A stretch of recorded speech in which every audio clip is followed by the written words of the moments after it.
মানুষ খুব অদ্ভুত, তাই না? যখন আপনাদের তাদের প্রয়োজন পড়বে তখন আপনার হাজারটা দোষ থাকলেও তারা বলবে তোমার মতো মানুষ হয় না। আর যখন প্রয়োজন ফুরিয়ে যায় তখন আপনার হাজারটা গুণ থাকলেও তারা আপনার মধ্যে খুঁত খুঁজে বের করবে। আসলে আমরা আবেগী মানুষ খুব বোকা হই। কেউ একটু মিষ্টি কথা বললেই আমরা তাকে মনের সব গোপন কথা বলে দিই, অনেকটা উজাড় করে ভালোবাসি। আর দিন শেষে সেই মানুষটা আমাদের দুর্বল জায়গায় আঘাত করে বুঝিয়ে দেয় পৃথিবীটা আবেগে চলে না, চলে কষাকষিতে। আমি অনেককে দেখেছি যারা এক সময় বলতো আমি সবসময় তোর পাশে আছি, আজ ভিড়ের মধ্যে তাদের খুঁজে পাওয়া যায় না। আসলে বাস্তবতা হলো সময়ের সাথে সাথে মানুষের রুচি বদলায়, প্রিয় মানুষগুলোও বদলে যায়।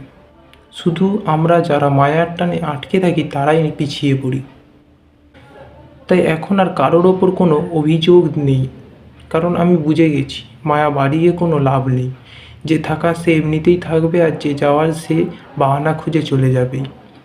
এখন আমি নিজের সাথেই ভালোবাসি, অন্তত কেউ আমাকে মাঝপথে ফেলে যাওয়ার ভয়টা তো নেই।